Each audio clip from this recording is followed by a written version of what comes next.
First, I want to say thank you for all the great presentations and the discussion. It was very nice for me also to follow you from here. And it's good that you have this camera that can move around and you can somehow see the people who are talking to each other. That's very nice. Yeah, so as I said, I don't have a full-fledged presentation. I have more something like notes that I took before, and also like added some notes while I was listening to your discussions. And I just want to maybe give you some impressions I had from the text and from the discussions. So when I read the text, and also when I read some other of Nishitani's text, I sometimes have the feeling that, and please correct me if I'm wrong, if there are some people who are more knowledgeable on Nishitani, that he seems to me to be philosophizing from a place or situation of solitude. That he is, he's this like community and stuff like politics and stuff like that. All this is kind of left at the door when we enter the room of Nishitani's thinking. And I think this also came up several times in the discussions. And I think that solitude is a very strong motive for philosophizing. But I also think that when we philosophize from a place of solitude, that we kind of seek something communal, that we try to somehow open up again to the world. And I think that's maybe also what Nishitani is doing. And but I think he's somehow failing on some levels in doing so. And Nishitani seems to avoid, in a similar way like Heidegger, all kinds of political and communal responsibility. And I think this is very interesting to see this kind of parallel between the two thinkers, and probably also has to do with both thinkers' involvement in like Second World War politics and like the Chuo Koron discussions and stuff like this. That after the Second World War, they kind of don't want to talk about it or something like this. They kind of avoid the question of responsibility. And as we see in Heidegger, this is in Heidegger, I think, can be connected to his strong emphasis on things like the medium, like a mode of engagement, or how the things show themselves. That is kind of something beyond the subject, and the subject is kind of involved in this worlding of the world, but it's not. Its responsibility is like a little bit reduced. But I see in Nishitani that he tries to somehow overcome a sense of alienation of the modern subject, and he's working a lot with nihilism and scientism and stuff like that to overcome the specific kinds of alienation that are connected to them. But I think he falls prey to another kind of alienation and somehow cannot get rid of this. And I think it could have something to do with his interpretation of shunyata and ku and no self and stuff like this. In the text we read, I think we can see that there's a certain sense of closeness, of like, or of a try to return to something, to a home ground, to original self. He often has this kind of language, Nishitani, like a fountainhead, a home ground, original abode, or something like this. Like, it seems to have some kind of romanticist longing for an original home to which we can return, or some kind of authenticity or Eigentlichkeit that the self has to somehow get back to like to retrograde into some kind of childhood situation or something like this. And I think in the text, it's interesting that the kind of examples that Nishitani, for example, takes. I'm always interested in how, like, which kind of examples or which kind of like little practices philosophers integrate into their text. And I see there kind of a small practice of looking into the mirror, of gazing into the mirror and looking at one's own image, and using this as an example of how to have different kinds of relationships to oneself and to the world. And I think it's kind of telling that he has this kind of mirror gazing as a kind of anchor like to concrete everyday life, and it could show some kind of narcissistic fascination with one's own self, one's own reflection, and this kind of fascination could block the view for opening up to a real alterity, like something that is really foreign to oneself, something that is really something other than oneself. And this kind of alterity is also blocked even if you try, like Nishitani, to transcend towards something like an idealized no self at the bottom of the self. I think it's his idealist perspective that is blocking him, and I think what has also been mentioned several times, that it's somehow embodiment, and the body is missing from his descriptions. There is no. He mentions that you have to do it with the mind and body, like these kind of typical Buddhist expressions, but the body as the body and is not really featuring in his text. And I think Buddhist thought already gives us a lot of different perspectives that we could take to somehow include more something like the body into our philosophizing. Like if you don't take the world or the universal as a mind, but more the world as a body, as for example in Shingon Buddhism, like where you have the three bodies of the Buddha, and the world is kind of this interlacing of the embodiments of Buddha in the world, and the kind of resonances that are starting between these different kinds of embodiment. So if we take this, like not this perspective of pure consciousness, but of embodied practices, then I think we could somehow alleviate some of the problems that I see in Nishitani's text. And if you take into account that, also Nishitani already says that in the Western view, normally the human is in the center, and in the Buddhist view, like sentient beings are kind of make up the community of beings that is thought about. And I think we could also include insentient beings. As many of you know, there's this doctrine of insentient beings preaching the Dharma, also featuring a lot in Shingon Buddhism, that insentient beings, like normal things, everything, like a stone, can teach us the Dharma, and it's like maybe a stronger embodiment of the Dharma than maybe sentient or even or conscious beings, or even self-conscious beings. That the stone, because it is not self-conscious, shows us something that we, as ourselves, if we only look at ourselves, we wouldn't be able to relate to if we didn't have the stone, for example, or something else that shows us how to be itself without like differentiating between itself and its own self-consciousness, for example. And I have the feeling, like if we think about encounter, about meeting, relating to other things, about the encounter is something very central to philosophizing, also in Nishitani. I have the feeling that in this text, at least, there's always this encounter between self and other is always mediated by Buddha nature or emptiness as something extra, as a third thing. Even if he says it's nothingness, even if he says it's emptiness, it still remains like a residue of somethingness that somehow gets between I and you, or between self and other. And so I have still the feeling that it's, if you use the like Kegon terminology, it's more like Rijimuge and not Jijimuge.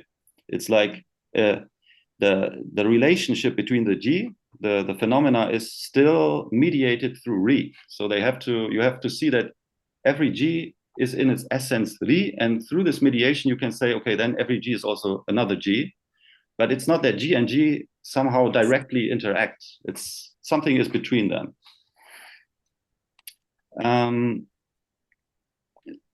I think there's another text from Nishitani that I find very interesting, that's about the encounter of the I and thou. And I think in English it has been translated as on the I-thou relationship in Zen Buddhism. In German it has been translated as das Wesen der Begegnung. So the essence, well, Wesen is you cannot really translate it as essence, but like something like the fundamental point of encounter. And I think we have something like a sprout of something that could become a philosophy of community or of intersubjectivity in Nishitani. And I think it would be a nice text to maybe do a follow-up workshop on this one, on Nishitani again, if we read together this text. I think it's very interesting. And just one thing from this essay that I want to bring into this group is like that he says that in the encounter between the self and other, or I and thou, he uses the example of a meeting between two Zen masters. And both are kind of interchanging the relationship of host and guest. So at the beginning, the Zen master is the host. He kind of poses the question or something, and then the other has to react. So he's the guest. So he kind of, by having to react to the call of the Zen master, he is kind of forced to commit to his premises. And then he changes the situation and becomes the master, and the other is the guest. And so this kind of a fluctuation between host and guest is what Nishitani looks at. And he says that if we really want to understand the encounter in a philosophical way, we have to take two perspectives into consideration. One is that both you and I are the host as the absolute. We are both the absolute. And the second perspective is both you and I are each the guest as something absolutely relative. So we are both absolute and relative to each other at the same time. And we have to somehow think this at the same timeness of the absolute and the relative in this encounter. And like the first perspective of both beings who encounter each other as being the host or the absolute, this kind of this enforces a perspective of individuality, freedom, autonomy, solitude, mutual negation, but also something like hostility, because one absolute in the world cannot tolerate another absolute. It always has the kind of it always wants to be the only absolute in the world, kind of. So two absolutes is kind of a contradiction. Mm-hmm. And the perspective of both both beings encountering each other being the guest or the relative is more promoting a perspective of mutual affirmation, relationality, companionship, community. And I think it's interesting to think about if we can build up a philosophy that can take into account these both mutual like excluding perspectives. So also think about what could it mean if the absolute is being pluralized and dispersed throughout the world? What if everyone is absolute and everything, also every stone is something absolute, is its own universe, and we are kind of the stone can be the host of our world, and we are kind of, our world is the guest world of the stone world, for example. I think this, if we think in this direction, we can also have a better communication of this Zen Buddhist perspective with for example, indigenous thought, where like this kind of multi-perspectivism is a very prominent feature. And also today, for our situation today, like if we think about us meeting each other as concrete bodies who are determined by a manifold of specific social markers like class, race, gender, ability, and things like this, like in a place of very detailed differentiation, can we still somehow include a perspective of non-differentiation at the same time and on the same level, like in a non-hierarchical way, and meet each other as absolutely autonomous and at the same time, absolutely vulnerable beings? Can we be autonomous and vulnerable at the same time? So these were kind of some of the thoughts I had while I was dealing with this and listening to your discussions.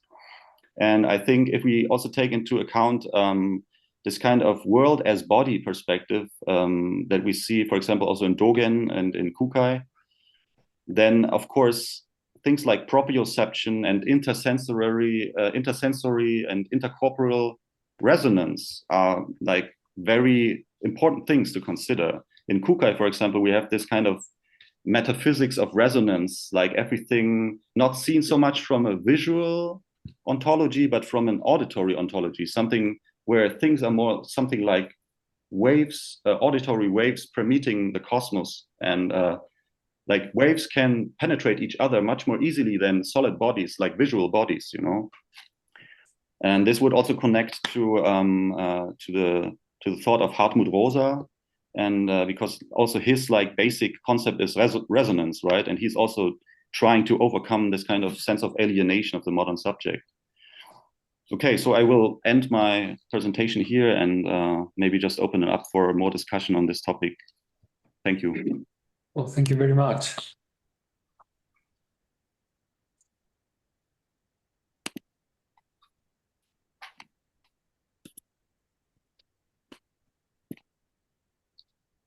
Yeah, the room is empty. It's a photo impression. No, we are there. Simply the camera was so we are still there.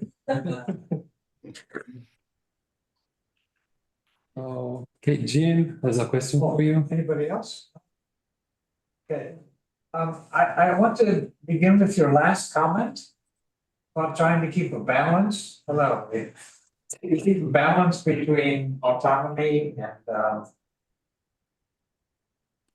variety of specificities, plurality, and unity, and bring that to bear not simply on individuals, but on traditions.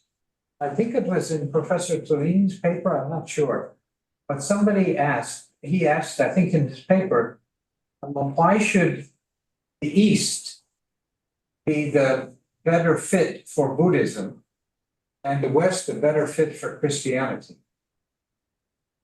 And in principle, the Christian mission always fed back to the center. So the people were sent out, but the cultures in which they established themselves all came back to the center and fed the center. So at the same time, there was kind of a colonial bias behind it that didn't allow the mission countries to become independent, to become autonomous. The Mediterranean basin remained the basic principle for Christian practice and doctrine. Buddhism, on the other hand, didn't have a colonial mission at all. Buddhism left India and went to China and Tibet and to China. Tibet didn't feed anything back to India. China didn't feed anything back to India. Korea didn't feed anything back to China. Japan didn't feed anything back to Korea. They all became independent.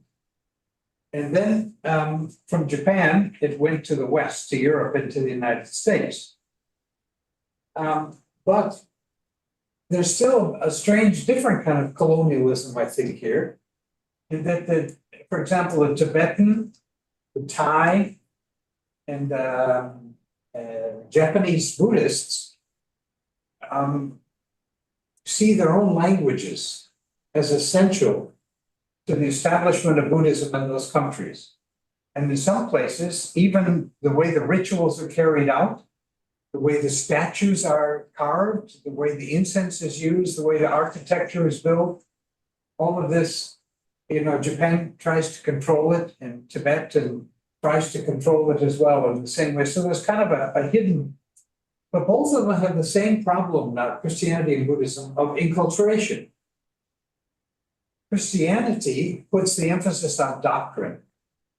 So when you have a country that tries to make a new chapter in doctrine that is not from the Mediterranean basin, like Latin America, and all of a sudden liberation theology is studied all over the world, and the center reacts and steps on it, stops it. They're afraid of that.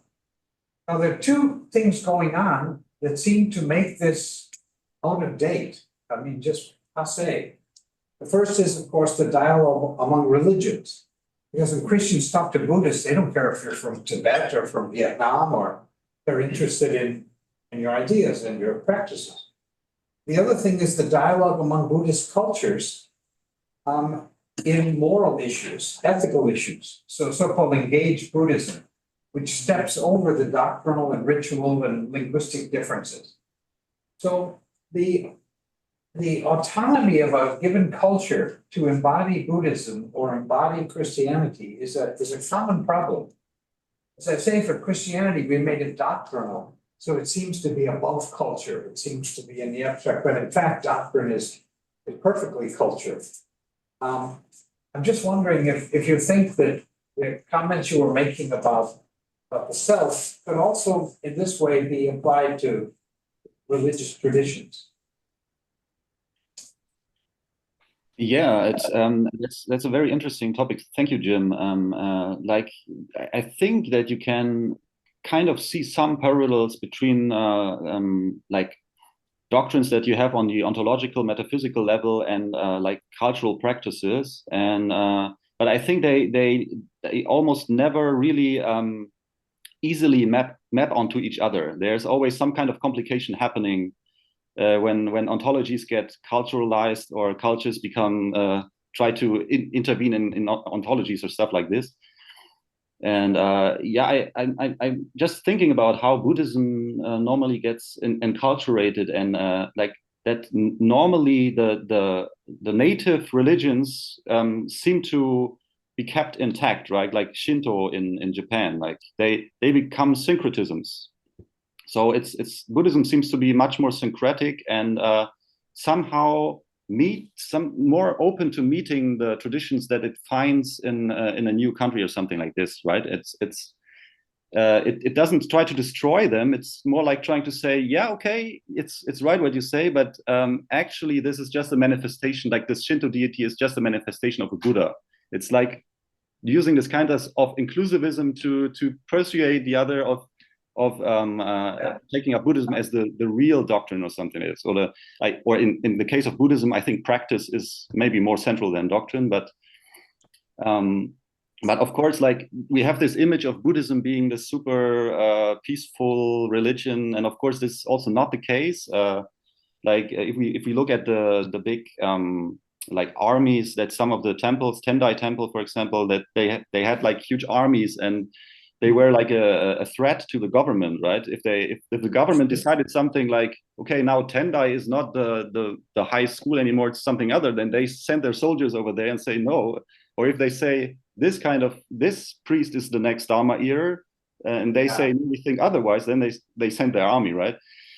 So there's some kind of there's violence and there's, but it seems to be somehow to me in the Buddhist case more like conflict between the different sects of Buddhism or something like this, like that they are like more like fighting against each other than against something like an external enemy or something like this. But maybe I'm rambling right now. So, for example, you can go to temples from the north to the south of Brazil, and everybody in the Pure Land tradition wears the same clothes. And you can go to any church in Japan, Catholic church in Japan, and they wear the same liturgical lingerie, and they have the same court customs, from European courts. There's nothing Japanese about it, period. There's nothing Brazilian about the temples there. Is that something we should overcome? I mean, or is that a good thing that we kind of are keeping the I think, yeah. Interesting question, but I think we are not the ones to decide this, right? These communities have to decide themselves if they want to change this, because like I mean, if you're part of the certain sect today, normally you decided to do this, right? In former times, you often were born into this or sent there. But there's more to it than that. For example, in Japan, people wanted to look Western. Yeah. Because that's the norm. That's where it came from. That's the appeal. If they enculturated, Mark Mullins wrote a book about this. When you try and enculturate Christianity, nobody goes. Yeah, but this is something that the local community somehow decided, right? Or like there was some kind of decision process in the community that I don't know how much they were forced to do this, but there is some kind of between the center and the periphery. And in the periphery itself, there is some kind of like a logic working there of people interacting and trying to decide what are we wearing, what are we practicing, what is our doctrine. So this is a very complex process, and I think there's no easy answer to if it should be like this or like that. If we want to be engaged in this, I think we have to be engaged in these decision processes. And and the same thing would be true if we go back to individuals. The idea that what we were talking about before with Anthony, that maybe the individual in Japan is not going to be the same kind of an individual in the West. Maybe the kind of autonomy that the individual has towards the group in the West is not at all ideal for Japan. Maybe this modernization that comes with the economic, political, and industrial system shouldn't fit human relationships. So maybe the same thing there. Yeah, I think you're right, and I think maybe we have to give up the thought that autonomy is, for example, autonomy or any other notion is this kind of single thing that has this definite form. There can be different kinds of autonomy, and they can exist at the same time, and they can interact and influence each other. So maybe a local community found their own kind of autonomy that is different, that the organization is different than the one at another place, but they still have their autonomy, right? And there's a lot of mixture and a lot of complex elements coming together in each concrete and specific community, right? So that's good. Yeah, thank you. We have another question from Felipe. Probably the last one today. I don't know. Hello. No, I was just I just wanted to enter your discussion. Just some things I was thinking.